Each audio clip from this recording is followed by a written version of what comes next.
الحمدللہ نحمدہ ونصلی علی رسولہ الکریم وعلی آلہ وصحبہ اجمعین اما بعد فاعوذ باللہ من الشیطان الرجیم بسم اللہ الرحمن الرحیم سیقولون ثلاثۃ رابعہم کلبہم وَيَقُولُونَ خَمْسَةٌ سَادِسُهُمْ كَلْبُهُمْ رَجْمًا بِالْغَيْبِ وَيَقُولُونَ سَبْعَةٌ وَثَامِنُهُمْ كَلْبُهُمْ قُلْ رَبِّي يَعْلَمُ بِعِدَّتِهِمْ مَا يَعْلَمُهُمْ إِلَّا قَلِيلٌ فَلَا تُمَارِ فِيهِمْ إِلَّا مِرَاءً ظَاهِرًا وَلَا تَسْتَفْتِ فِيهِمْ مِنْهُمْ أَحَدًا رَبِّ اشْرَحْ لِي صَدْرِي وَيَسِّرْ لِي أَمْرِي وَاحْلُلْ عُقْدَةً مِّن لِّسَانِي يَفْقَهُوا قَوْلِي اللہم ارحمنا بالقرآن العظیم۔ باب العلم انواریہ ایجوکیشنل سوسائٹی و جامعہ انواریہ حیدرآباد انڈیا کے زیر اہتمام تفسیر نصفی کی ویڈیو ریکارڈنگ قسطوار جاری ہے۔ ہمارا آج کا بیان پارہ نمبر 15 سورہ نمبر 18 کی آیت نمبر 21 سے ہے۔ آج کا میں اپنے اس بیان کو باب العلم اسد اللہ الغالب حضرت سیدنا علی مرتضیٰ رضی اللہ تعالی عنہ کی یاد میں نظر کرتا ہوں۔ اللہ رب العزت سے دعا ہے کہ اللہ مجھے اور تمام سامعین کو قرآن پاک سمجھنے کی توفیق عطا فرمائے۔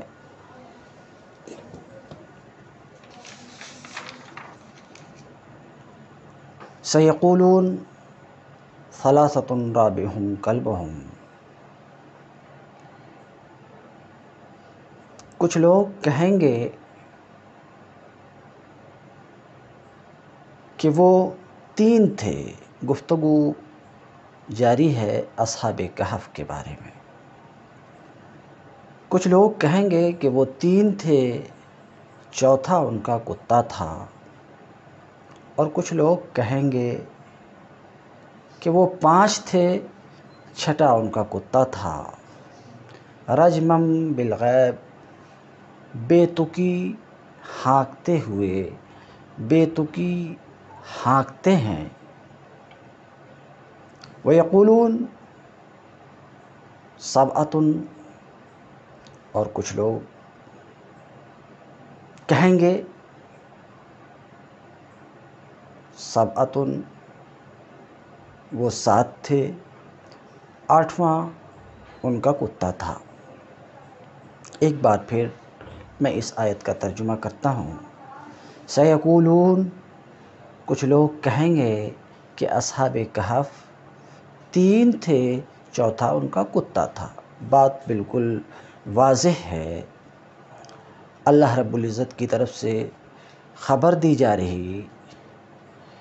کہ نبی کریم صلی اللہ علیہ وسلم کے زمانے میں موجود اور اس کے بعد آنے والوں میں سے کچھ لوگ یہ کہیں گے کہ ان کی تعداد، اصحاب کہف کی تعداد تین تھی، چوتھا ان کا کتا تھا، اور کچھ لوگ کہیں گے کہ ان کی تعداد پانچ تھی، اصحاب کہف پانچ تھے، چھٹا ان کا کتا تھا۔ رجمم بالغیب، بے تکی ہانکتے ہوئے، امر خفی کو پھینکتے ہوئے۔ وَيَقُولُونَ، اور کچھ لوگ کہیں گے کہ وہ سات تھے، آٹھواں ان کا کتا تھا۔ مفسر کہتے ہیں اس آیت کی تفسیر میں الضمیر فی سیقولون لمن خاض فی قصتهم فی زمن رسول اللہ صلی اللہ علیہ وسلم من المؤمنین و اہل الکتاب۔ سوال، سیقولون کچھ لوگ کہیں گے، سوال یہ کہ یقولون میں جو واو ضمیر مرفوع متصل ہے، یہ ضمیر کدھر پلٹ رہی ہے؟ اس ضمیر کا مرجع کون ہے؟ یہ کون لوگ ہیں جو ایسا کہیں گے؟ تو اس کو واضح کرتے ہیں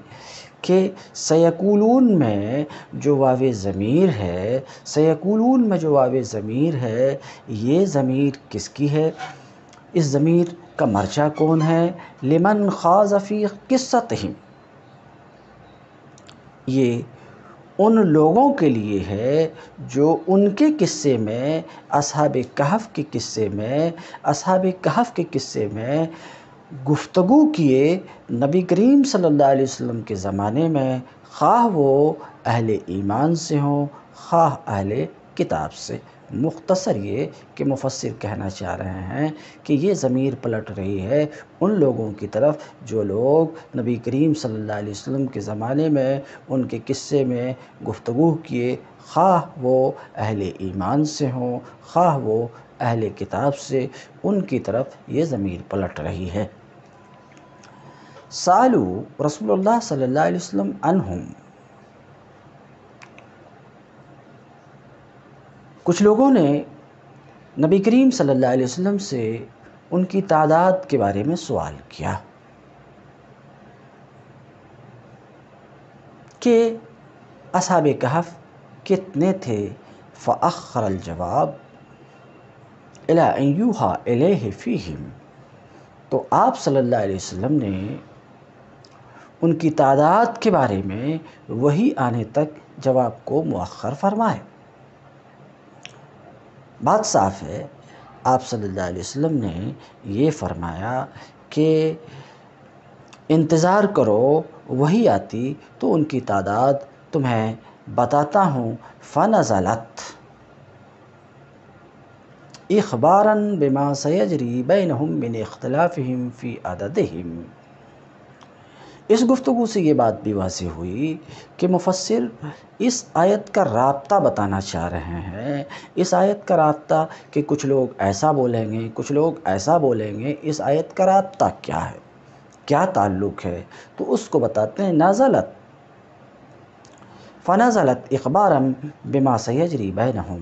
تو یہ آیت نازل ہوئی۔ یہ آیت سیقولون ثلاثۃ رابعہم کلبہم الآیہ، یہ آیت نازل ہوئی اخباراً بتاتے ہوئے، خبر دینے کے لیے، اخباراً خبر دینے کے لیے، کس چیز کی؟ اس چیز کی جو لوگوں کے درمیان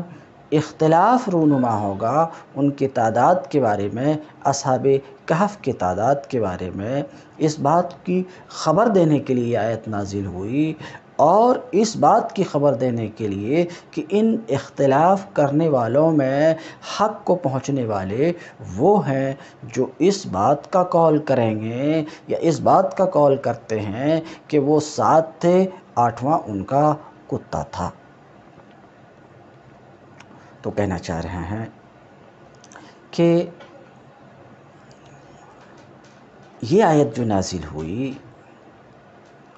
تو اس بات کی خبر دینے کے لیے، اس بات سے باخبر کرنے کے لیے کہ لوگوں کے درمیان ان کی تعداد کے بارے میں اختلاف رونما ہوگا، اور ان اختلاف کرنے والوں میں درستگی کو پہنچنے والے وہ لوگ ہیں جو ایسا بولیں گے کہ وہ 7 تھے، 8واں ان کا کتا تھا۔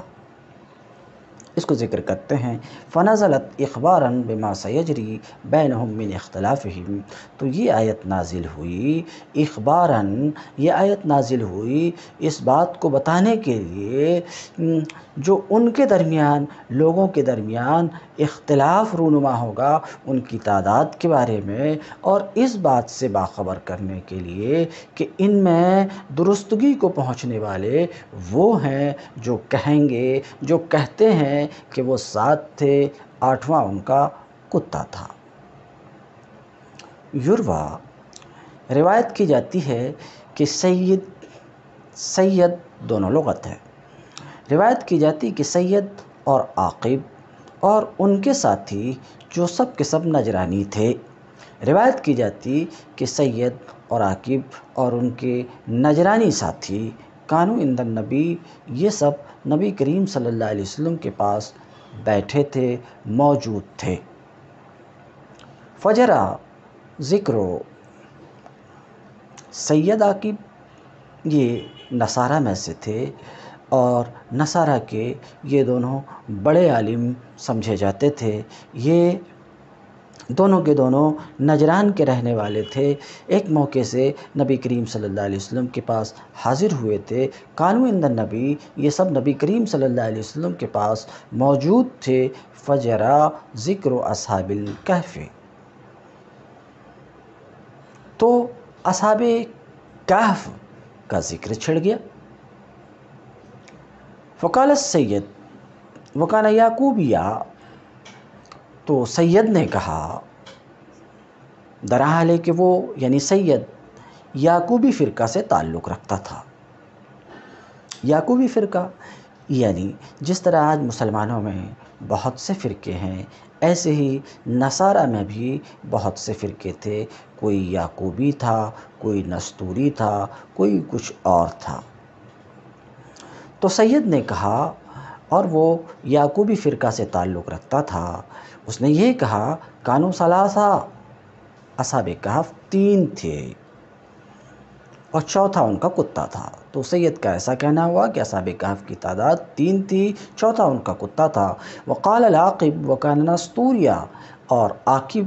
جو خود بھی نصارہ تھا، نجران سے تھا، عاقب نے کہا، وکان نستوریہ، اور یہ نستوری فرقے سے تعلق رکھتا تھا۔ عاقب کا کہنا ایسا ہوا کہ کانو خمسہ، اصحاب کہف 5 تھے۔ سادسہم کلبہم، چھٹا ان کا کتا تھا۔ وقال المسلمون کانو 7 وثامنہم کلبہم، اور مسلمانوں نے کہا کہ اصحاب کہف 7 تھے، 8واں ان کا کتا تھا۔ فحقق اللہ قول المسلمین،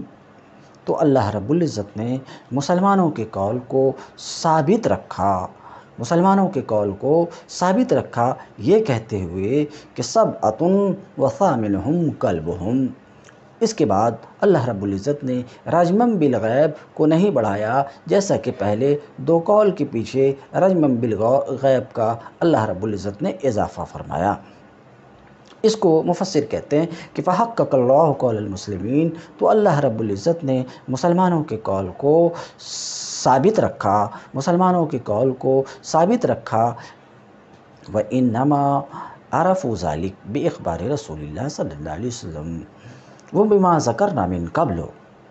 سوال یہ ہوتا کہ مسلمانوں کو اس بات کی معرفت کیوں کر ہوئی کہ اصحاب کہف 7 تھے اور 8واں ان کا کتا تھا؟ تو اس سوال کا جواب مفسر دیتے ہیں کہ مسلمانوں کو اس کی معرفت ہوئی، مسلمانوں کو اس کا علم ہوا رسول اللہ صلی اللہ علیہ وسلم کی خبر دینے سے، بتانے سے، اس ذریعے سے آپ صلی اللہ علیہ وسلم کے بتانے سے علم ہوا، اور مسلمانوں کو اس بات کا علم ہوا بما ذکرنا من قبل، اس دلیل سے جس کو مفسر کہتے ہیں کہ ہم پہلے ذکر کر چکے۔ پہلے کون سی دلیل ذکر کر چکے؟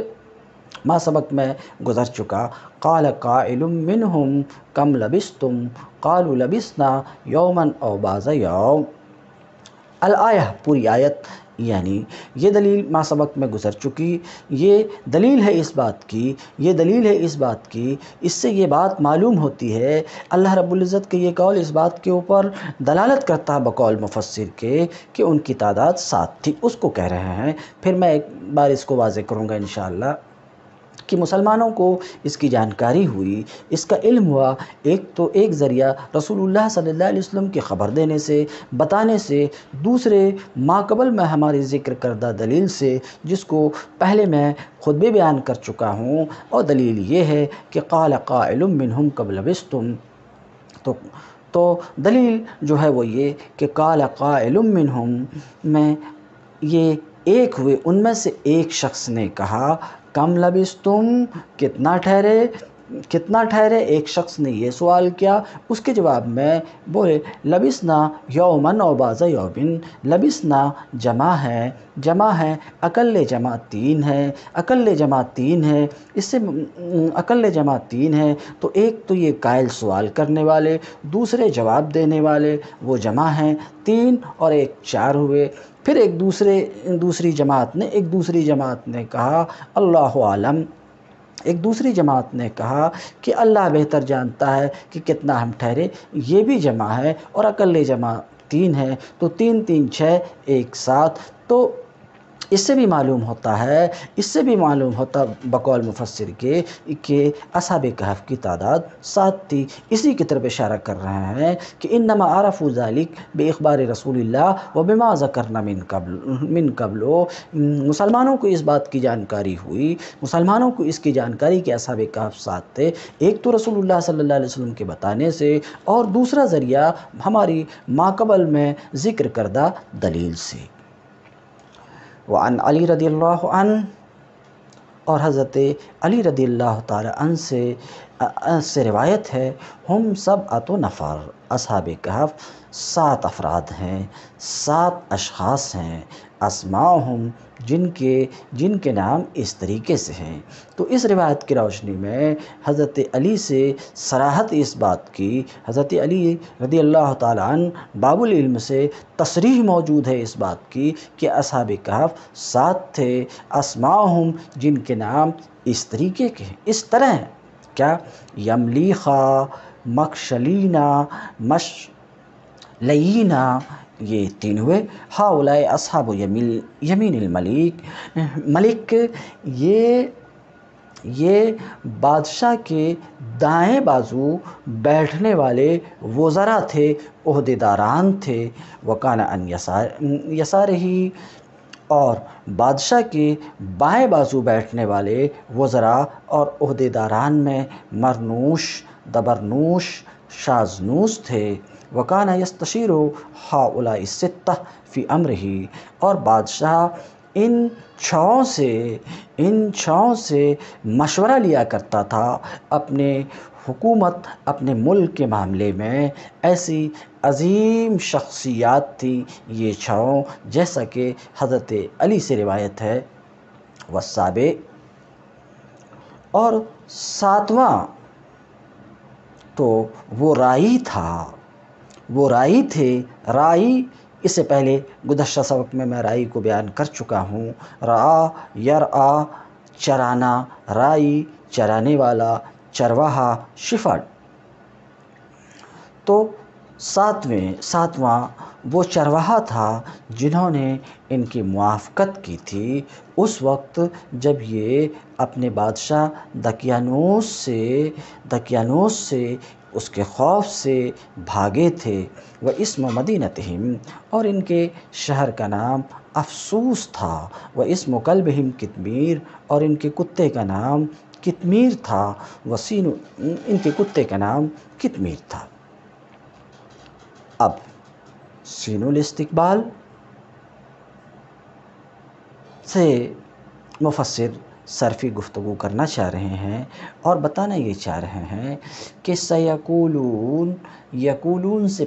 پہلی جگہ سین ہے، اور بعد کے 2 جگہ یعنی وَيَقُولُونَ 5 وَيَقُولُونَ 7، ان 2 جگہوں میں سین نہیں ہے بظاہر۔ مفسر بتانا چاہ رہے ہیں بظاہر نہیں ہے، مگر یہ دونوں بھی سین کے حکم میں داخل ہے، جیسے کہ بولا جاتا ہے قد اکرم وانعم، اور توقع کا معنی دونوں میں ہوتا، صرف ایک میں نہیں ہوتا۔ تو جس طریقے سے وہاں، ایسے ہی یہاں سین دونوں پر داخل ہے، یعنی یہ دونوں بھی سین کے حکم میں داخل ہیں۔ اگر یہ بات تسلیم کر لی جائے تو بہت خوب، اگر تسلیم نہ بھی کی جائے تو ایک دوسری دلیل، اور وہ دوسری دلیل یہ ہے کہ یقولون فعل مضارع ہے، اور فعل مضارع میں استقبال کی بھی صلاحیت ہوتی، تو یہاں پر یقولون جو فعل مضارع ہے وہ استقبال کے معنی میں ہے، اس کو مفسر کہتے ہیں وسین الاستقبال و ان دخل فی الاول، اور سین استقبال اگرچہ اول میں داخل ہے، سیقولون، اگرچہ اول میں داخل ہے، بعد کے دونوں یقولون پر داخل نہیں ہے، مگر وہ دونوں بھی سین کے حکم میں داخل ہے۔ اس تفسیر کا حاصل یہ کہ یہ دونوں یقولون بھی مستقبل کے معنی میں ہے، جیسا کہ پہلا یقولون مستقبل کے معنی میں، یعنی کچھ لوگ ایسا کہیں گے اور کچھ لوگ ایسا کہیں گے اور کچھ لوگ ایسا کہیں گے، تو یہ بھی سین کے حکم میں ہے۔ جیسے کہ آپ بولتے ہیں قد اکرم و انعم، اور آپ کا مطلب یہ ہوتا ہے توقع، آپ تریدو معنی توقع فی الفعلین جمیعا، دونوں فعل میں توقع کا معنی آپ مراد لیتے ہیں۔ ایسے ہی بقیہ دو یقولون میں بھی سین کا معنی مراد ہے۔ اورید بیفعل معنی الاستقبال الذی هو صالح له، دوسرا جواب یہ کہ یفعل سے اشارہ کرنا چاہ رہے ہیں کہ یقول جو فعل مضارع ہے، یا یہ کہ یفعل سے استقبال کا معنی مراد ہے، الذی هو صالح له، جس کا وہ یفعل صالح ہے، جس کی اس میں صلاحیت ہے۔ کہنا یہ چاہ رہے ہیں کہ یہ فعل مضارع ہے، اور فعل مضارع جس طریقے سے حال کا صالح ہوتا ویسے استقبال کا بھی صالح ہوتا ہے، مگر یہاں پر یفعلو سے مراد استقبال کا معنی اور اس کے اندر اس کی صلاحیت ہے۔ ثلاثۃ خبر و مبتدأ محذوف، سیقولون ثلاثۃ رابعہم کلبہم، ثلاثۃ خبر و مبتدأ محذوف، مفسر اپنی اس عبارت سے ثلاثہ کا اعراب بیان کرنا چاہتے ہیں، اور حاصل بیان یہ کہ یہ ثلاثہ مرفوع ہے، اس لیے کہ یہ خبر ہے مبتدأ محذوف ہم کی، اور ظاہر سی بات ہے مبتدا کی خبر مرفوع ہوتی، اس کو کہتے ہیں ثلاثۃ خبر مبتدأ محذوف۔ یہ ثلاثۃ مبتدأ محذوف کی خبر ہے، تو عبارت یوں ہوئی ہم ثلاثہ، کہیں گے کچھ لوگ کہ وہ تین تھے۔ اسی طریقے سے خمسۃ جو آگے دوسرے جملے میں ہے اور تیسرے جملے میں سبعۃ ہے، یہ خمسۃ بھی مرفوع ہے، سبعۃ بھی مرفوع ہے، یعنی خمسۃ خبر ہے مبتدأ محذوف ہم کی، اس لیے خمسۃ مرفوع ہے، سبعۃ خبر ہے مبتدأ محذوف ہم کی، تو وہاں پر بھی عبارت ہوگی ہم خمسۃ ہم سبعۃ، ورابعہم کلبہم۔ اب ثلاثۃ کا تو اعراب انہوں بیان کر دیے کہ ثلاثۃ مرفوع ہے اس لیے کہ مبتدأ محذوف کی خبر ہے، رابعہم اس کو رفع کیوں ہے، اس کے اعراب کو بتانا چاہ رہے ہیں، تو کہتے ہیں ورابعہم کلبہم جملۃ، یہ رابعہم کلبہم یہ ایک جملہ ہے جو مبتدا اور خبر سے مرکب ہے، یعنی رابعہم ان میں کا چوتھا ان کا کتا تھا، ان میں کا چوتھا ان کا کتا تھا، یہ ایک جملہ ہے جو مبتدا اور خبر سے مرکب ہے۔ واقعہ جملۃ، واقعہ صفت لثلاثہ، کہنا یہ چاہ رہے ہیں کہ رابعہم کلبہم یہ جملہ ہے، مبتدا خبر سے مرکب ہے، مبتدا اپنی خبر سے مل کر جملہ اسمیہ خبریہ ہو کر صفت ہے ثلاثہ کی۔ تو پوری ترکیب اگر واضح سننا چاہ واضح لفظ میں تو وہ یہ کہ ثلاثۃ موصوف، رابع مضاف، ہم ضمیر مجرور متصل مضاف الیہ، مضاف اپنے مضاف الیہ سے مل کر مبتدا، کلب و مضاف، ہم ضمیر مجرور متصل مضاف الیہ، مضاف اپنے مضاف الیہ سے مل کر خبر، مبتدا اپنے خبر سے مل کر جملہ اسمیہ خبریہ ہو کر صفت ہوئی ثلاثۃ موصوف کی۔ اسی کو بول رہے ہیں کہ یہ ثلاثہ کی صفت ہے، موصوف اپنی صفت سے مل کر خبر ہوئی مبتدا محذوف ہم کی۔ وَكَذَلِكَ سادسہم کلبہم وثامنہم کلبہم، یہی حال سادسہم کلبہم کا ہے۔ یہی حال سادسہم یعنی کہنا یہ چاہ رہے ہیں کہ یقولون خمسۃ سادسہم کلبہم میں خمسۃ موصوف ہے، سادسہم کلبہم مبتدا خبر سے مل کر جملہ اسمیہ خبریہ ہو کر صفت ہے خمسہ موصوف کی، موصوف اپنی صفت سے مل کے خبر ہے مبتدا محذوف ہم کی۔ مفسر ایسا کہنا چاہتے ہیں۔ اسی پر آپ ثامنہم کلبہم کو قیاس کر سکتے ہیں، وہ یہ کہ سبعۃ موصوف ہے اور ثامنہم مضاف الیہ سے مل کر مبتدا ہے، کلبہم مضاف الیہ سے مل کے خبر ہے، مبتدا اپنی خبر سے مل کر جملہ اسمیہ خبریہ ہو کر صفت ہے سبعہ موصوف کی، موصوف اپنے صفت سے مل کے خبر ہے مبتدا محذوف ہم کی۔ مفسر یہ کچھ بتانا چاہ رہے ہیں اپنے ان الفاظ سے۔ کن الفاظ سے؟ ثلاثۃ خبر مبتدا محذوف اے ہم ثلاثہ وکذالک خمسہ وسبعہ ورابعہم کلبہم جملۃ من مبتدا وخبر واقعہ صفت لثلاثہ وکذالک سادسہم کلبہم وثامنہم کلبہم۔ رجما بالغیب، تو کچھ لوگ کہیں گے کہ وہ 3 تھے، چوتھا ان کا کتا تھا، اور کچھ لوگ کہیں گے وہ 5 تھے، چھٹا ان کا کتا تھا۔ رجمم بالغیب، بے تکی ہانکتے ہوئے، رجمم بالغیب بے تکی ہانکتے ہوئے۔ رجمم بالغیب کا لوگ یہ معنی بیان کر رہے ہیں کہ رجم اے رمی، پھینکنا، رجم یرجم اے رما یرمی، پھینک، رمین اس کا لغت میں معنی پھینکنا۔ غیب ما غاب عنا بالخبر الخفی، مراد یہ ہے رجم بالغیب رمین بالخبر الخفی، پوشیدہ خبر کو پھینکتے ہوئے، و اتیانا بہی اور اسے بیان کرتے ہوئے، اسے بجا لاتے ہوئے، جیسے کہ اللہ تعالیٰ کا قول ہے وَيَقْذِفُونَ بِالْغَيْبِ اے یاتون بالغیب، یا تو یہ کہا جائے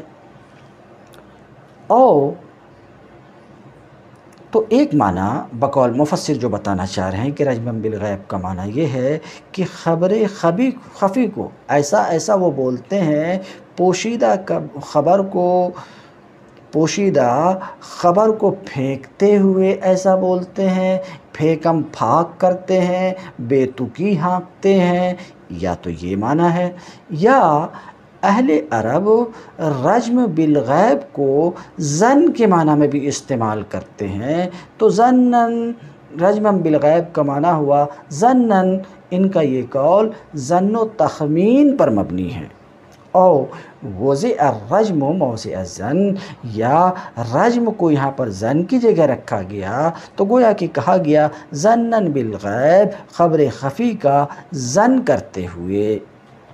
اس لیے کہ اہل عرب بیشتر کہا کرتے ہیں رجم بالظن، ایسا بولا کرتے ہیں اپنے قول ظن کی جگہ، یہاں تک کہ اہل عرب کے درمیان کوئی فرق باقی نہیں رہا، دونوں عبارتوں کے درمیان خواہ وہ رجم بالغیب بولیں یا ظن بالغیب بولیں، دونوں میں کوئی فرق نہیں ہے۔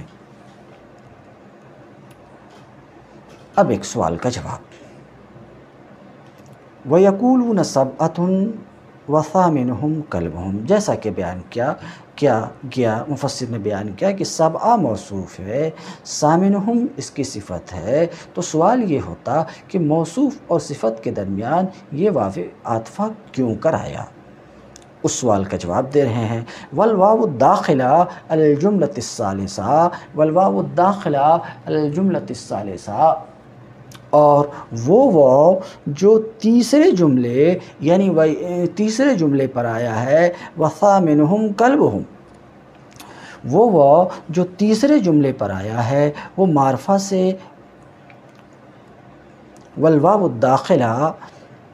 الجملۃ الثالثہ، اور وہ واو جو تیسرے جملے پر داخل ہوا، ہے الواو التی تدخل الجملۃ الواقعہ، کہنا چاہ رہے ہیں کہ تیسرے جملے پر جو واو آیا ہے یہ وہ واو ہے جو اس جملے پر آیا کرتا ہے جو نکرہ کی صفت ہو، جس طریقے سے کہ واو اس جملے پر آتا ہے جو معرفہ سے حال ہو۔ تو سوال جواب انہوں دینا چاہ رہے ہیں کہ وَثَامِنُهُمْ كَلْبُهُمْ میں یہ جو واو ہے یہ واو کس طریقے سے ہے؟ یہ واو اس طور پر ہے کہ یہ واو اس جملے پر آیا کرتا ہے، اس جملے پر داخل ہوا کرتا جو جملہ نکرہ کی صفت ہو، اس کے اوپر واو آیا کرتا۔ جیسے کہ کوئی حال اگر معرفہ سے ہو تو اس کے اوپر واو آیا کرتا، ایسے ہی کوئی جملہ اگر نکرہ کی صفت ہو تو اس کے اوپر بھی واو آیا کرتا ہے، یعنی واو کا آنا درست ہے۔ تو سوال یہ ہے کہ اگر واو کا آنا درست ہے تو اس سے پہلے بھی رابعہم کلبہم یہ بھی نکرہ کی صفت ہے، مگر یہاں پر واو نہیں ہے، اس جگہ واو ہے، یعنی پہلے دونوں جملے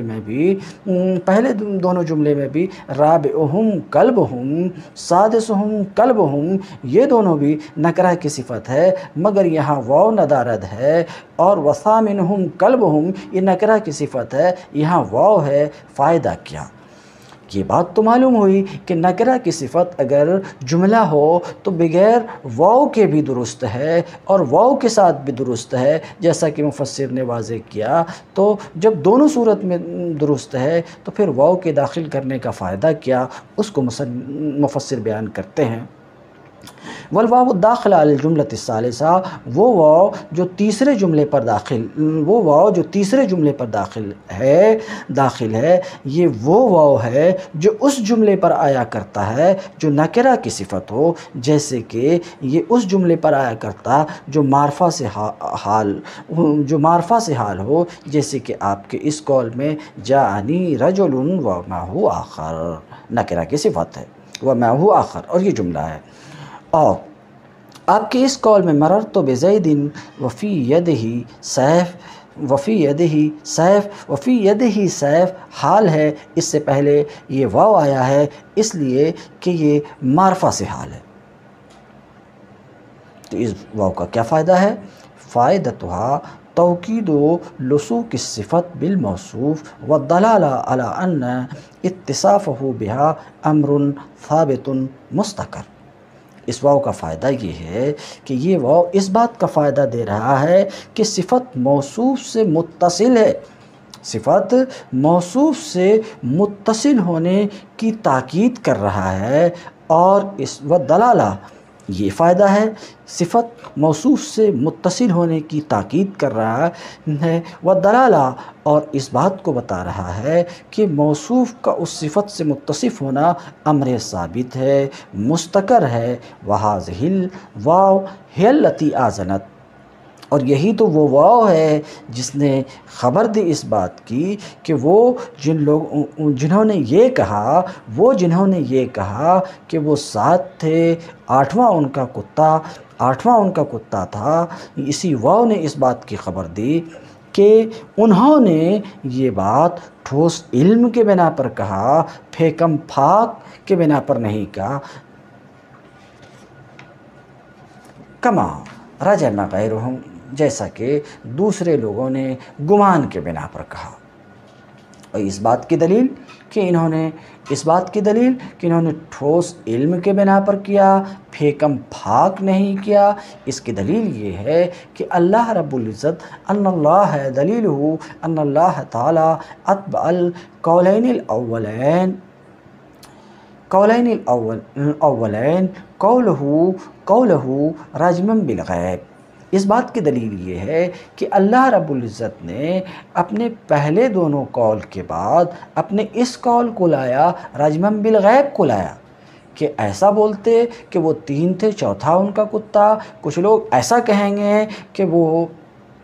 5 تھے، چھٹا ان کا کتا تھا۔ ان دونوں قول کے بعد اللہ رب العزت نے رجما بالغیب فرمایا، مگر وَأَتْبَعَ الْقَوْلَ الثَّالِثَ، تیسرے کال کے بعد اللہ رب العزت نے رجمن بالغیب نہیں فرمایا، تو یہ دلیل ہے اس بات کی کہ تیسرا کال وہ ٹھوس علم کے بنا پر ہے۔ تیسرا کال جو اس بات کی تیسرا کال جس میں اس بات کا قول ہے کہ وہ ساتھ تھے، یہ ٹھوس علم کے بنا پر ہے۔ اس کی دلیل یہ ہے کہ اللہ تبارک تعالیٰ نے پہلے 2 کال کے بعد اپنے اس کال رجمن بالغیب کو لایا، فرمایا وَأَتْبَعَ الْقَوْلَ الثَّالِثَ، اور تیسرے کال کے بعد اللہ رب العزت نے اپنا یہ کال لایا قُلْ رَبِّي أَعْلَمُ بِعِدَّتِهِمْ، آپ کہہ دو کہ میرا رب ان کی تعداد کو بہتر جانتا، اور اس نے تم کو ان کی تعداد بتا دیا اپنے اس قول سے کہ وہ 7 تھے، 8واں ان کا کتا تھا۔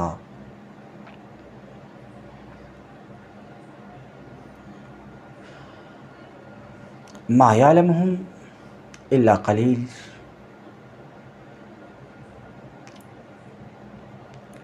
ان کو نہیں جانتے مگر تھوڑے، یعنی تھوڑے لوگ ہی ان کی تعداد کو جانتے ہیں۔ قال ابن عباس رضی اللہ عنہما، حضرت ابن عباس رضی اللہ عنہما نے فرمایا انا من ذالک القلیل، میں بھی انہی تھوڑے لوگوں میں سے ہوں جس کے پاس ان کی تعداد کا صحیح علم ہے۔ وقیل الا قلیل من اہل الکتاب، ایک تفسیر تو وہ تھی جو گزر گئی، ایک دوسری تفسیر الا قلیل من اہل الکتاب، ایک دوسری تفسیر یہ ہے جس میں کہا گیا ہے کہ ما یعلمہم الا قلیل، ان کی تعداد کو نہیں جانتے مگر تھوڑے۔ یہ تھوڑے کون سے ہیں؟ یہاں پر تھوڑے سے مراد اہل کتاب ہے، یعنی اہل کتاب میں سے تھوڑے لوگ ہی ان کی تعداد کو جانتے ہیں۔ وضمیر فی سیقولون علی ھذا لأہل الکتاب خاصہ، تو اس مفسر اس تفسیر کے بنا پر کہ قلیل سے یہاں پر مراد قلیل من اہل الکتاب ہے، تو سیقولون میں جو ضمیر ہے اس تفسیر کے بنا پر یہ ضمیر پلٹ رہی اہل کتاب کی طرف، خاص طور پر اہل کتاب کے سوا مومنین کی طرف نہیں، دوسروں کی طرف نہیں۔ تو سیقولون میں جو ضمیر ہے اس تفسیر کے بنا پر اہل کتاب کے لیے ہے، خاص طور سے، یعنی سیقولو اہل الکتاب فیہم کذا و کذا، یعنی اہل کتاب ان کی تعداد کے بارے میں ایسا اور ایسا بولیں گے، بات صاف ہے وہ 3 تھے، چوتھا ان کا کتا ہے، آخر تک۔ ولا علم بذالک الا فی قلیل منہم، حالانکہ اس کا علم نہیں ہے مگر ان میں سے تھوڑے میں، وَأَكْثَرُهُمْ عَلَى ظَنٍّ وَتَخْمِينٍ، اور ان کے بیشتر لوگ ظن و تخمین کے بنا پر مختلف اقوال کرتے ہیں۔ فَلَا تُمَارِ فِيهِمْ إِلَّا مِرَاءً ظَاهِرًا، تو تم ایسا میں کسے باشد، فلا تمہارے فیہم، تو تم ان کے بارے میں بحث نہ کرو اہل کتاب سے، ان کے بارے میں، اصحاب کہف کے بارے میں، ان کی شان کے بارے میں۔ فلا تمہارے فیہم،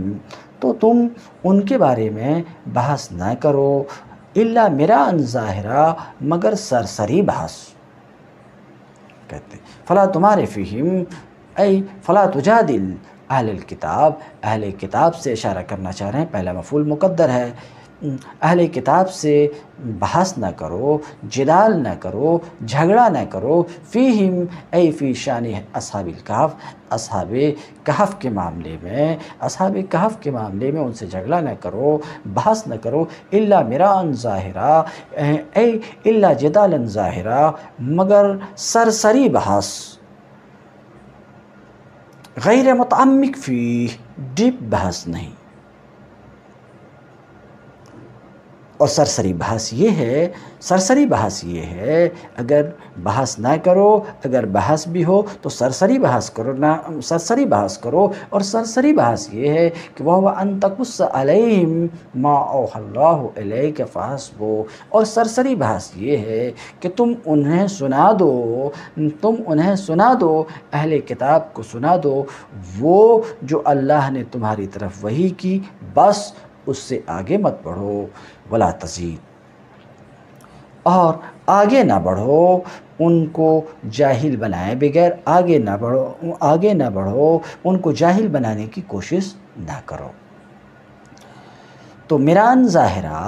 ظاہر کا معنی یا تو یہاں پہ سرسری ہے، یعنی ان سے بحث نہ کرو، اگر کرنی بھی پڑے تو بس سرسری بحث کرو، ڈیپ بحث نہ کرو۔ تو ظاہر کا معنی یا تو سرسری ہے، یا ظاہر کے معنی ہے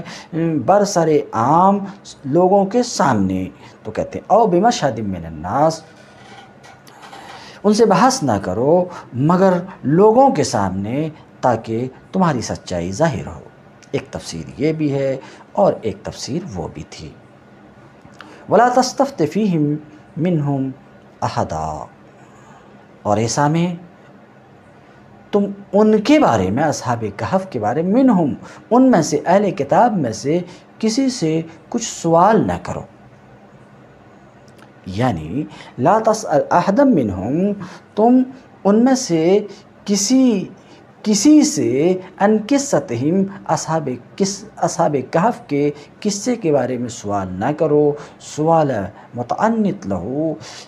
کسی سے سوال نہ کرو خواہ تمہارا یہ سوال ان کو تکلیف پہنچانے کی نیت سے ہو، یہاں تک کہ تم کوئی چیز بولو اور وہ اس کا انکار کرے، پھر تم اس کی تحقیر کرو، تو تکلیف پہنچانے کی نیت سے بھی تمہارا سوال نہیں ہونا چاہیے، اور سچائی ولا سوال مسترشد، اور نہ سچائی اور حق اور رشد کو معلوم کرنے کے لیے بھی تمہارا سوال ان سے نہیں ہونا چاہیے۔ سوال مت کرو سچائی معلوم کرنے کے لیے بھی، لأن اللہ تعالیٰ قد ارشدک، اس لیے کہ اللہ تعالیٰ نے تمہاری رہنمائی کر دی ان کے قصے کے بارے میں، بِأَنْ أَوْحَىٰ إِلَيْكَ قِصَّتَهُمْ، کہ اللہ نے تمہاری طرف ان کے قصے، اللہ نے تمہاری طرف وحی کی ان کے قصے کو۔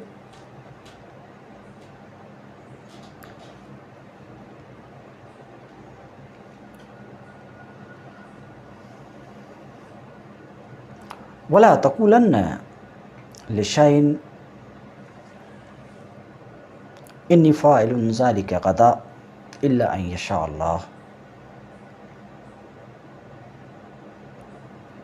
یہاں اصحاب کہف کے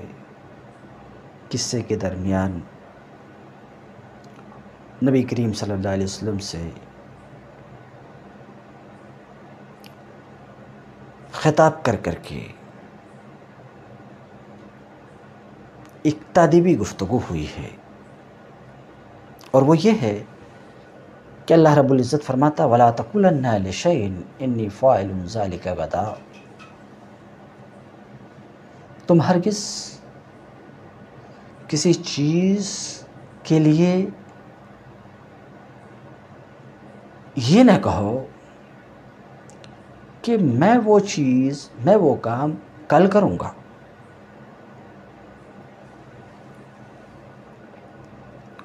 وَلَا تَقُولَنَّ لِشَيْءٍ أي لأجل شيء، اس تفسیر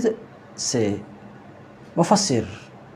اشارہ کرنا چاہ رہے ہیں کہ لِشَيْءٍ میں لام اجل کے لیے ہے، سبب کے لیے ہے، کسی چیز کے لیے، کسی چیز کی وجہ سے، کسی کام کے لیے، تعظیم علیہ، جس کا تمہیں پختہ ارادہ ہے، یعنی کوئی بھی کام جس کا تم پختہ ارادہ رکھتے ہو جس کے کرنے کا، تو ایسی کسی چیز کے بارے میں ہرگز یہ نہ کہو کہ کل میں یہ کام کروں گا، انی فاعل ذالک غدا، کل میں یہ چیز کروں گا، ذالک اشارہ ہے، اس کا مشار الیہ وہی ہے جو ما سبق میں مذکور ہوا، یعنی شے، میں وہ کام کل کروں گا، ای فیما یستقبل من الزمان، ایک سوال کا جواب دینا چاہ رہے ہیں کہ اللہ رب العزت فرماتا ہے کوئی بھی کام اگر تمہارے کرنے کا عزم ہے تو اس کام کے تعلق سے ایسا نہیں بولو کہ میں وہ کام کل کروں گا، تو پرسوں اگر کرنا ہو، کل کے بعد کرنا ہو، تو کیا اس تعلق سے انی فاعل ذالک بعد الغد بول سکتے ہیں؟ تو اس کا جواب مفسر دیتے ہوئے فرماتے ہیں کہ غد سے مراد اگلا دن نہیں ہے، بلکہ غد سے مراد آنے والا زمانہ ہے، یعنی آئندہ زمانے میں اگر کسی کام کے کرنے کا تمہارا ارادہ ہے تو ایسا نہیں بولو کہ آئندہ زمانہ یا فلاں دن میں وہ کام کروں گا۔ تو غد سے مراد خاص کل نہیں ہے بلکہ آنے والا زمانہ ہے، اور یہ ہماری زبان میں بھی غد کا لفظ، کل کا لفظ صرف اگلے دن پر نہیں بولا جاتا ہے بلکہ آنے والے زمانے پر بھی بولا جاتا ہے۔ عام طور سے اردو میں لوگ بولتے ہیں کہ کل قیامت کو پتہ چل جائے گا، تو ظاہر سی بات ہے یہ جسٹ اگلا دن نہیں ہے، یعنی بلکہ آنے والے وقت یہاں مراد ہے۔ اسی طریقے سے عربی زبان میں بھی غد کا لفظ کل پر بھی بولا جاتا ہے اور آنے والے زمانے پر بھی بولا جاتا۔ غد سے یہاں پر مراد آئندہ زمانہ ہے، خاص کل نہیں ہے، اس کو کہتے ہیں غدن ای فی ما یستقبل من الزمان، آنے والا زمانہ، خاص کل مراد نہیں ہے۔ تو اللہ رب العزت فرماتا ہے کسی چیز کے لیے جس کا تمہیں عزم ہے، یہ نہیں کہو کہ میں وہ کام کل کروں گا، آئندہ کروں گا، الا ان یشاء اللہ، الا یہ کسی چیز کے بارے میں یہ نہیں کہو کہ میں کل، الا یہ کہ اللہ چاہے، ان تقولہ بأن یازن ذالک لک فیہ، بلکہ یہ کہو کہ انی فاعل ذالک غدا بأن یازن، میں کل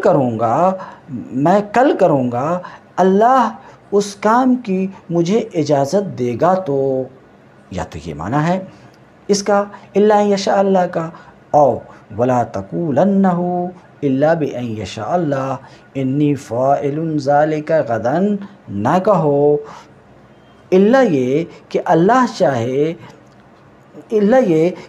چاہے، ایسا نہ کہو مگر اللہ کی مشیت سے، الا بان یشاء اللہ اے بمشیتہ ہی، اشارہ کرنا چاہ رہے ہیں ان مصدریہ ہے، مگر اللہ کے چاہنے سے۔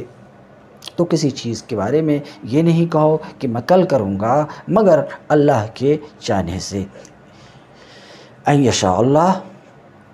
وہو فی موضع الحال، یہ حال کی جگہ میں ہے، حال کی جگہ میں، تو معنی یہ ہوا الا متلبسا بمشیت اللہ، کسی چیز کے بارے میں یہ نہ کہو کہ میں کل کروں گا مگر اللہ کی مشیت سے آراستہ و پیراستہ ہو کر یہ انشاءاللہ کہتے ہوئے، آراستہ پیراستہ ہو کر یعنی انشاءاللہ کہتے ہوئے، یعنی انی افعل ذالک غدا انشاءاللہ، انی فاعل ذالک غدا انشاءاللہ۔ وقال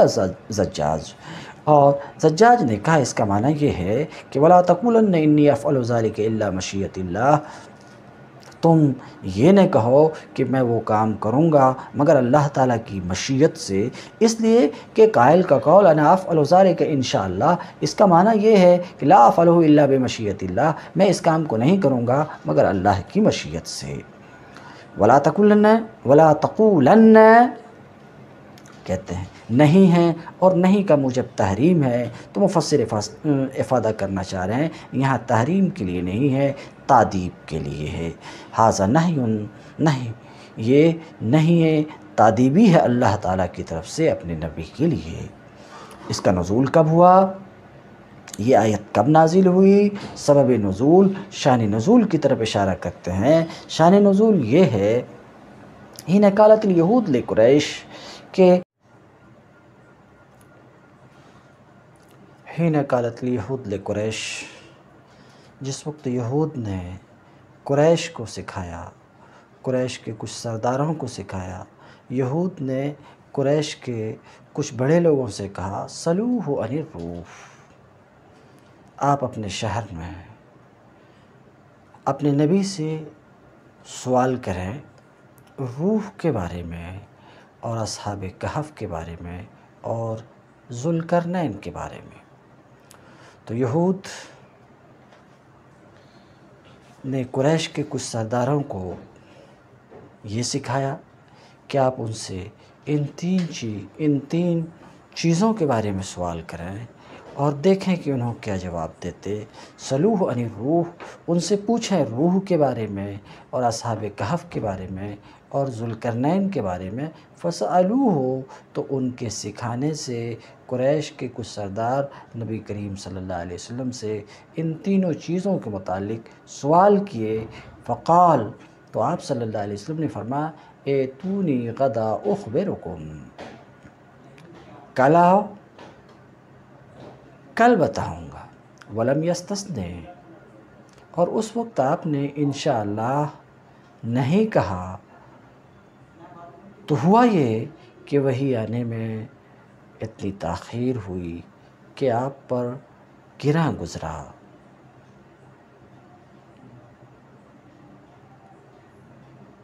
آپ پر گرا گزرا اور یہ آیت پھر نازل ہوئی جس میں یہ بتایا گیا کہ تاخیر کی وجہ یہ ہے کہ آپ نے انشاءاللہ نہیں کہا۔ اس سے انشاءاللہ کہنے کی اہمیت اور اس کا فائدہ بخوبی معلوم ہوتا ہے۔ اس لیے ہمیں اگر کسی کام کے کرنے کا ارادہ ہے تو ایسا ہرگز نہیں کہنا چاہیے کہ میں یہ کام فلاں دن کروں گا، بلکہ ایسا کہنا چاہیے کہ انشاءاللہ میں یہ کام فلاں دن کروں گا۔ وَاذْكُرْ رَبَّكَ إِذَا نَسِيتَ،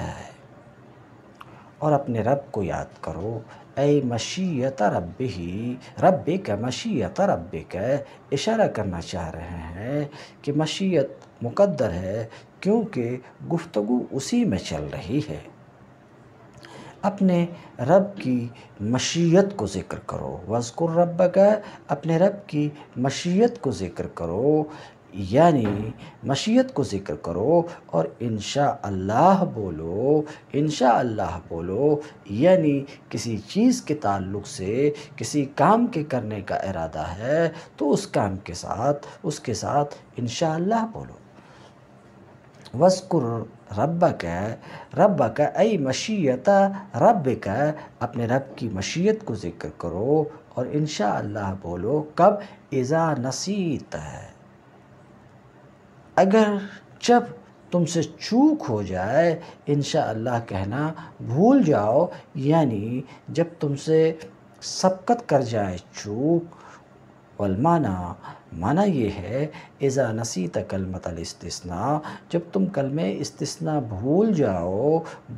انشاءاللہ کہنا بھول جاؤ، پھر اس پر باخبر ہو تو اس کی اصلاح کر لو۔ فتدارکھا، تو اس کی اصلاح کر لو، اس کی تلافی کر لو انشاءاللہ بول کر، بالذکر، انشاءاللہ بول کر۔ عن الحسن، اب سوال یہ ہے کہ تلافی کب تک ہوگی؟ کیا اسی مجلس میں اگر انشاءاللہ کہا تو تلافی ہو جائے گی، یا اس مجلس کے بعد یاد آیا اور انشاءاللہ کہا تو بھی تلافی ہو جائے گی؟ اس سلسلے میں حسن بصری سے روایت ہے کہ جب تک مجلس ذکر میں ہے اور انشاءاللہ کہا تو تلافی ہو جائے گی۔ مگر ابن عباس رضی اللہ عنہما سے ایک روایت یہ ہے کہ ایک سال اگرچہ سال بھر کے بعد بھی انشاءاللہ کہا تو تلافی ہو جائے گی۔ مفسر کہتے ہیں ہاں وَهَذَا مَحْمُولٌ عَلَىٰ تَدَارُكِ التَّبَرُّكِ بِالِاسْتِثْنَاء، ابن عباس رضی اللہ تعالیٰ عنہ کا یہ قول محمول ہے کہ استثناء سے تبرک کی تلافی ہو جائے گی۔ اما الاستثناء المغیر حکمہ، مگر وہ استثناء جو حکم کو بدلنے والا ہے وہ تو وہی استثناء ہے جو متصل ہے۔ اما الاستثناء المغیر حکمہ، لیکن وہ استثناء جو حکم کو بدلنے والا ہے، فلا یصح الا متصلا، تو وہ استثناء صحیح نہیں ہے مگر وہی استثناء جو متصل ہو۔ وہ کہ یہ ہے انہ بلغ المنصور، حکایت ہے کہ منصور کو خبر لگی کہ ابو حنیفہ رحمہ اللہ ابن عباس رضی اللہ عنہما کی مخالفت کی ہے استثناء منفصل کے مسئلے میں، فاستحضرہ، تو منصور، خلیفہ منصور امام ابو حنیفہ رحمۃ اللہ علیہ کو بلا بھیجا، لینکر علیہ، تاکہ انکار کرے۔ فقال لہ ابو حنیفہ، تو امام ابو حنیفہ نے ابو منصور سے کہا، ھذا یرجع علیک، یہ آپ کے خلاف جاتا ہے، آپ کے خلاف پلٹتا ہے۔ یقیناً آپ عہد و پیمان لیتے ہیں، بیعت لیتے ہیں، تو کیا آپ پسند کریں گے کہ آپ کے پاس سے لوگ باہر جائیں، پھر استثناء کریں اور آپ کے خلاف بغاوت کریں؟ فاستحسن کلامہ، تو منصور نے امام ابو حنیفہ کے کلام کی تعریف کی اور ان کے تعلق سے طعنہ کرنے والے کو اپنے پاس سے نکال دینے کا حکم دیا۔ تو اس کا معنی وَاذْكُرْ رَبَّكَ إِذَا نَسِيتَ، اگر تم انشاءاللہ کہنا بھول جاؤ تو اپنے رب کو یاد کرو، یعنی انشاءاللہ کہو جب تمہیں یاد آ جائے۔ یا تو اس آیت کا یہ معنی ہے، ایک تفسیر یہ ہے، یا اس کا معنی یہ بھی ہو سکتا ہے وَاذْكُرْ رَبَّكَ إِذَا نَسِيتَ، یا یہ کہ اس کا معنی یہ ہے کہ وَاذْكُرْ رَبَّكَ، اپنے رب کو یاد کرو تسبیح کے ذریعے سے، سبحان اللہ کے ذریعے سے، استغفار کے ذریعے سے، استغفر اللہ کے ذریعے سے، اس وقت جب کہ تم کلمہ استثناء بھول جاؤ۔ یعنی کلمہ استثناء اگر بھول گئے، بھول سے انشاءاللہ نہ بول سکے، تو اپنے رب کا ذکر کرو تسبیح کے ذریعے، استغفار کے ذریعے، تشدیداً فی الباس علی الاہتمام بہا، انشاءاللہ کے اہتمام پر خوب ابھارنے کے لیے۔ یا یہ معنی ہے وَاذْكُرْ رَبَّكَ إِذَا نَسِيتَ کا، یا یہ کہ اس کا یہ معنی ہے صلی صلاةً نسیتها اذا ذکرتها، نماز پڑھو جب تم بھول گئے، اذا ذکرتها، جب یاد آئے۔ معنی یہ کہ کسی نماز صلاةً نسیتها، کسی نماز کو تم بھول گئے تو جب تمہیں یاد آئے اسی وقت میں اس نماز کو پڑھ لو۔ یا تو یہ معنی ہے وَاذْكُرْ رَبَّكَ إِذَا نَسِيتَ کا، یہ بھی ایک تفسیر ہے۔ یا اس کا معنی یہ ہے کہ اِذَا نَسِيتَ شَيْئًا فَاذْكُرْهُ،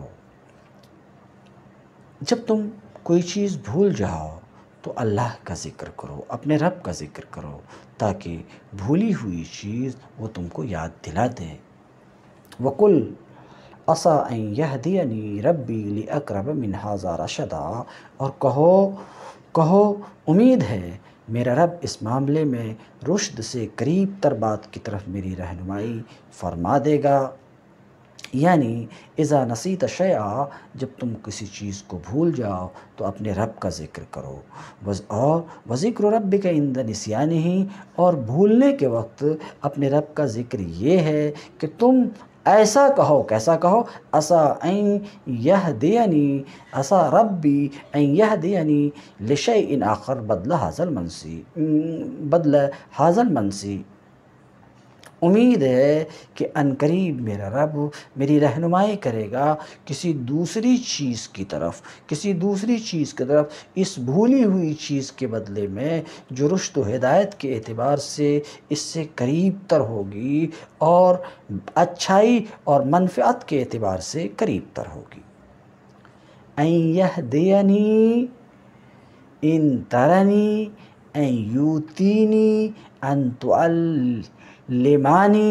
یہ سارے الفاظ اسی سورہ کہف میں آئے ہیں۔ کہتے ہیں مکی فی الحالین، دونوں حالت میں، یہ دونوں حال وصل اور فصل دونوں حال میں علی، یہ مکی کی ابن کثیر مکی کی قرأت ہے، اور ابو عمرو نے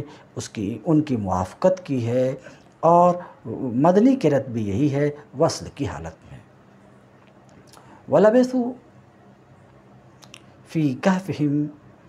300 سنین،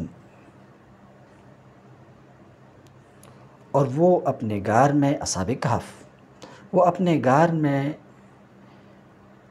300 سال ٹھہرے۔ آگے ہے وَازْدَادُوا 9 سال، اور یعنی مطلب یہ ہے کہ اصحاب کہف اپنے غار میں 309 سال ٹھہرے۔ وَلَبِثُوا فِي كَهْفِهِمْ 300 سنین یرید لبسهم فیہ احیاء مضروبا علی آذانہم ہذہ المدہ، وہ اپنے غار میں 300 سال ٹھہرے۔ ایک سوال، جس وقت یہ آیت نازل ہوئی اس وقت تک 300 سال نہیں بلکہ 300 سال سے بہت زائد ہو چکے تھے، 400 سال، قریب 400 سال، 300 سال سے زائد۔ تو یہاں پر یہ ہے کہ 300 سال ٹھہرے، تو اس سوال کا جواب دے رہے ہیں کہ زندگی کی حالت میں وہ وہاں زندگی کی حالت میں باحیات، یہاں مراد یہ ہے کہ وہ اپنے غار میں 300 سال ٹھہرے باحیات، اس حال میں کہ ان کے کانوں کو تھپ تھپا کر سلا دیا گیا تھا، اس کی یہ مدت ہے 300 سال۔ وہ بیان، اور یہ لبثوا فی کہفہم 300 سنین، یہ بیان ہے اس اجمال کا جو اللہ تعالیٰ کے اس قول میں ہے فَضَرَبْنَا عَلَىٰ آذَانِهِمْ فِي الْكَهْفِ سِنِينَ عَدَدًا، تو ہم نے انہیں اسی غار میں تھپک کر سالہ سال کے لیے گہری نیند سلا دیا۔ تو یہاں پر سالہ سال یہ مجمل ہے، وہ کتنے سال، اس کا بیان یہاں پر ہے 300 سنین، اس کو کہتے ہیں، یہ بیان ہے اس اجمال کا جو اللہ تعالیٰ کے اس قول میں ہے۔ سنین عطف و بیان ل300، وَلَبِثُوا فِي كَهْفِهِمْ 300 سنین، وہ ٹھہرے اپنے غار میں 300 سال، یعنی سال۔ ایک سوال کا جواب دینا چاہ رہے ہیں کہ آیا سنین یہاں پر تمیز ہے؟ اگر تمیز ہوتی تو تمیز تو مفرد ہوا کرتی، اور سنین جمع ہے، تو اس کا جواب دے رہے ہیں کہ یہ عطف بیان ہے، وہ ٹھہرے اپنے غار میں 300 یعنی سال۔ کہتے ہیں سنین عطف بیان ہے 300 کا، ایک قرأت وہی ہے۔ دوسری 300 سنین اضافت کے ساتھ بھی قرأت ہے، یعنی ایک دوسری قرأت ہے لبثوا فی کہفہم 300 سنین، 300 سنین اضافت کے ساتھ، یہ حمزہ کی قرأت ہے اور علی کی قرأت ہے، اور یہاں پر کوئی مذائقہ نہیں ہے۔ علی وضع الجمع موضع الواحد فی التمیز، اس طور پر کہ جمع کو، مگر سوال یہ ہے کہ بہرحال یہ تمیز ہی ہے، اور تمیز تو واحد ہوا کرتی، جمع کو رکھا گیا، تو کہتے ہیں جمع واحد کی جگہ رکھی گئی تمیز میں۔ یہ اس کی مثال ایسے ہی ہے جیسے اللہ تعالیٰ کے قول ہم بالاخسرین اعمالا میں اعمالا تمیز ہے اور جمع ہے، تو جس طریقے سے تمیز یہاں پہ جمع ہے، جمع واحد کی جگہ رکھی گئی، اسی طریقے سے سنین میں جمع کو واحد کی جگہ رکھا گیا، اور وہ تمیز ہے۔ وَازْدَادُوا 9، اور وہ 9 اور بڑھے، 9 کہتے ہیں 9 سال کیوں؟ لدلالت ما قبلہ علیہ، ما قبل کہ اس کے اوپر دلالت کرنے کی وجہ سے، سنین میں گفتگو ہونے کی وجہ سے، وتسعن مفعول بہ، اور تسعن کو نصب اس لیے ہے کہ مفعول بہ ہے، اس لیے کہ زیادہ کو 2 مفعول چاہیے اور فزدادہ کو 1 مفعول چاہیے۔ قل اللہ اعلم بما لبثوا